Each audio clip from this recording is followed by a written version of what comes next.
Abdul Fattah Abu কুদ্দা, আরে বাবা ইনি তো আমাদের জাতীয় মসজিদের মুফতি আব্দুল মালিক হাফিজাহুল্লাহ সাহেব, উনার উস্তাদ ছিলেন। আল্লাহু আকবার বলেন। আল্লামা আব্দুল ফাত্তাহ আবু কুদ্দা উনি এবং আল্লামা জাহিদ কাসারি এরা তাদের দাদা উস্তাদ শেখ আওয়ামা, এরা এই যুগের শ্রেষ্ঠ আলেম। শরীফ হাতেম তিনিও শ্রেষ্ঠ আলেম। আল্লামা জিফরি এনারা কিন্তু এই যুগের বড় বড় আলেম। তারা কোনদিন ঈদে মিলাদুন নবীর বিরুদ্ধে একটা কলম তারা বসায় নাই। আল্লাহু আকবার বলেন। আমি বলতে চাই আমাদের জাতীয় মসজিদের খতিব উনি আমাদের জাতীয় মুরব্বী। কথা বলেন, আরো জোরে বলেন। উনি আশা করি জাতীয়ভাবে এমন বক্তব্য দিবেন কারো মনে যেন কোনো কষ্ট না পায়। কথা বলেন। উনার উস্তাদরা কেউ তো কখনোই ঈদে মিলাদুন নবীর বিরুদ্ধে কেউ কথা বলেন নাই। আল্লাহু আকবার বলেন। অথচ কি কারণে হয়তো আমাদের খতিব মহোদয় একটু কেমন যেন ঈদে মিলাদুন নবীর অস্তিত্ব নাই, এটি আরবি ব্যাকরণগত, মানে এটা বলা যাবে না। কেন বলা যাবে না হুজুর?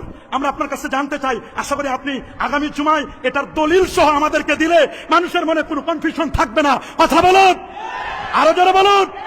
আমরা দলিল ছাড়া কারো কথা নেব না। কথা বলেন। আমাদের হুজুরের সমালোচনা করা এটা আমাদের কোনো টার্গেট নয়, বা আমাদের এরকম যোগ্যতা নেই। হুজুর অনেক বড় আলেম, অনেক বড় বিজ্ঞ পণ্ডিত, শাইখুল হাদিস।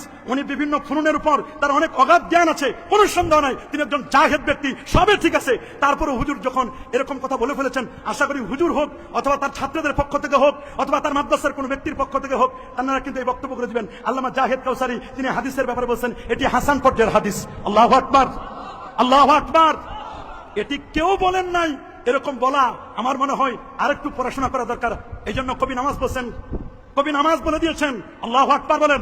ফাকুল লিমান ইয়াদদাই ফিল ইলমি ফালসাফাতান, ফাকুল লিমান ইয়াদদাই ফিল ইলমি ফালসাফাতান হাফিজতা শাইয়ান ওয়া গাবাত আনকাল আশিয়া।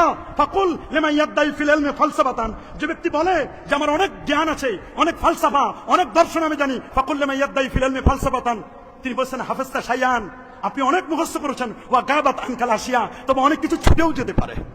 কি বলেন? অনেক কিছু ছুটেও যেতে। ফাওকা কুল্লি জি ইলমিন আলিম, আলেমের উপরও আলেম আছে। আল্লামা ইমাম কাসতাল্লানী রাহমাতুল্লাহ আলাইহি, যিনি ইরশাদুস সারি লে শারহ সহিহ বুখারী, উনাকে আমরা ফেলে দিতে পারি না। কি বলেন? আমরা কি উনাকে ফেলে দিতে পারি? আরো জোরে বলুন, আমরা কি উনাকে ফেলে দিতে পারি? না, আমরা তো উনাকে কখনোই ফেলে দিতে পারি না। আমরা কখনোই ফেলে দিতে পারি না।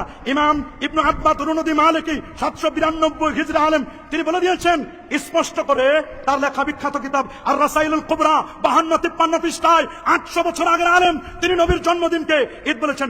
ইমাম আবু আব্দুল্লাহ ইবনে রাসা 894 হিজরির আলেম, তিনি তাসকিরাতুল মুহিব্বিন 154 পৃষ্ঠায়, উনি মুস্তাহিদ ইমাম, তিনি নবীর জন্মদিনকে ঈদ বলেছেন। শুধু তাই নয়, ইমাম ইবনে জাজারি 833 হিজরি আলেম, শিহাবুদ্দিন কাসতালানি 923 হিজরি আলেম, তিনি বলে দিয়েছেন ফারাহিমাল্লাহু ইমরান ইত্তাখাযা লায়ালিয়া শাহরে মাউলিদিহি আল মুবারাক আয়াদান। আল্লাহু আকবার।